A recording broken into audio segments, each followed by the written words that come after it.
Hey, coucou, petite vidéo spontanée pour les mamans d'enfants atypiques magiques. Je rappelle, les enfants atypiques magiques, ce sont les enfants considérés comme hors normes par la société. Ils sont catégorisés comme étant HPI, TDAH, syndrome autistique, donc TSA, etc. Ça peut être aussi des maladies rares, etc. Donc voilà, maintenant la parenthèse est fermée pour définir un petit peu ce que j'entends par enfant atypique, magique. On aime à les appeler comme ça. Je trouve que le nom est beaucoup plus, leur fait beaucoup plus honneur que de dire qu'ils ont un handicap non visible. Un handicap par rapport à qui, par rapport à quoi? C'est toujours cette société qui va nous dire quelles sont les normes, et quand tu es hors norme, on considère que tu es handicapé. Bon. Voilà, donc nous on préfère dire les enfants atypiques magiques. Parenthèse fermée, je m'adresse à toi, la maman d'un enfant atypique magique. Je sais que ton quotidien est très chargé, très lourd, qu'il y a plein de choses auxquelles tu penses, que tu gères 10 000 choses au quotidien, et je le sais parce que je suis dans ton cas. Je suis aussi une maman d'enfants atypique et nous portons avec ma collègue Maka un espace justement pour amener les mamans de ces enfants à pouvoir se ressourcer, se régénérer, avoir du temps pour soi-même, trouver du temps pour soi-même, pour pouvoir échanger aussi entre mamans qui vivons les mêmes difficultés. Donc là, je voulais partager sur quelque chose qui nous interpelle souvent. Quand on parle justement des différents types de repos, de ressourcement, même dans nos cercles, généralement, la première chose qui vient, c'est le besoin du repos physique et le repos mental. Évidemment, parce que vous avez tellement de choses qui vous passent par la tête, vous avez tellement de choses à gérer entre les rendez-vous psychologues, psychomotriciens, ergothérapeutes, orthophonistes, et j'en passe, et il y en a autant selon les différents enfants que vous pouvez avoir. Enfin, un enfant peut avoir juste un ou deux rendez-vous, mais il peut en avoir aussi beaucoup, selon aussi ce qu'il y a à faire pour l'accompagner au quotidien. Donc, les rendez-vous peuvent aussi se multiplier selon les familles. Et donc, du coup, souvent, le repos mental, enfin, le mental est très chargé, très surchargé. Donc, spontanément, quand on interroge les mamans de ces enfants, elles vont nous dire, j'ai besoin d'un repos physique, je suis très fatiguée, et d'un repos mental parce que j'ai 10 000 pensées qui m'arrivent dans l'esprit, et j'y arrive plus en fait, c'est compliqué, il y a trop de choses à gérer. Nous, alors je voulais partager, pour aller vraiment au-delà de ça, il y a différents types de repos. Est-ce que vous saviez qu'il y en a au moins 7? Et comme je l'ai dit, spontanément, vous allez parler du repos physique et du repos mental. Donc, je vais rebalayer les 7 types de repos, et du coup, ça va vous donner d'autres idées, d'autres clés pour pouvoir justement nourrir vos temps pour vous-même, tout en sachant que je sais que quand vous avez du temps pour vous, la première chose que vous faites, c'est vous reposer physiquement et mentalement parce que c'est compliqué. Et encore le mental, pas trop, parce que généralement, les femmes passent beaucoup de temps aussi à scroller sur les réseaux.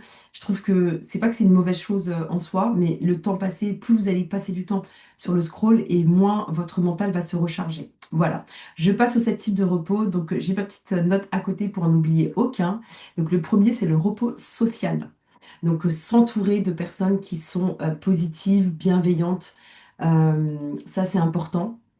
Et dans ce repos social aussi, j'y mets se couper des interactions aussi sociales pour se ressourcer. À la fois y aller pour se nourrir, mais à la fois pouvoir se couper pour se nourrir, pour se ressourcer.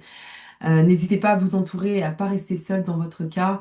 Je sais que les mamans d'enfants atypiques aussi, elles peuvent un petit peu se renfermer. N'hésitez pas à aller dans des groupes de mamans qui vivent les mêmes choses que vous. Le second repos, le repos mental, je l'évoquais tout à l'heure, ça peut passer par de la méditation. J'entends par la méditation en silence. On n'a pas besoin d'avoir des outils d'application de méditation. Vous pouvez le faire en silence, se ressourcer, se retrouver avec soi-même, avec ses propres pensées, ça peut être important. Ça peut être de la marche, ça peut être de la musique aussi, de la musique douce. Moi, personnellement, j'aime beaucoup les musiques piano. Ça me permet vraiment de détendre mon système nerveux. Donc voilà. Ça peut être aussi des pauses sans penser, voilà. Sans penser à quoi enfin, sans penser. On peut pas arrêter nos pensées, mais sans penser à quelque chose de précis. Il y a le repos créatif. Alors ça, j'aime beaucoup. Je pense que vous voyez aussi derrière moi des tableaux. Voilà, moi, je dessine, je peins, etc.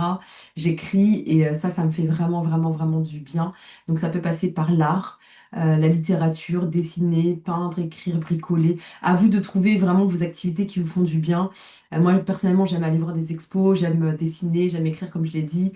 Voilà, et ça, c'est des temps hyper précieux pour moi-même qui me nourrissent profondément et qui me permettent survivre à ce quotidien de l'enfer. Non, je plaisante. C'est une blague. C'est une blague. Vraiment, moi, je le vis beaucoup. Je vis mieux hein, cet accompagnement de mon enfant atypique. Mais je sais que pour beaucoup, ça peut être un enfer au quotidien. Donc voilà. Il y a en quatrième le repos d'alignement intérieur. Ça, c'est le calme. Pas de lumière vive qui vienne te dans l'esprit là, dès le matin. Ça peut être passer du temps en nature. Moi, j'expérimente beaucoup de temps en nature. Ça me ressource profondément. Ça, c'est mon cas depuis X années. Mais voilà, je vous invite vraiment à pouvoir le faire. Ça va vous faire du bien. Des moments de contemplation sans rien. Ça aussi, ça fait du bien.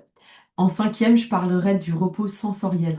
Je parlais des écrans et de l'omniprésence des écrans au quotidien. Éteignez vos écrans. Ça vous permet en plus de vous concentrer un petit peu sur vos sensations un petit peu physiques, voir où est-ce que ça va pas, etc. Vous détendre un petit peu. Et voilà, repos sensoriel, il est hyper important.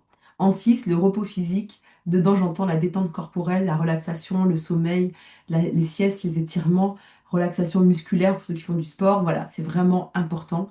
Et en 7, qui est très, très, très, très négligé dans notre société, c'est le repos émotionnel, du temps pour soi, pour être seul avec soi-même. Ça peut être aussi du temps que vous consacrez pour aller en thérapie. Si vous avez des blessures, des traumas, des choses à guérir, voilà, pourquoi pas.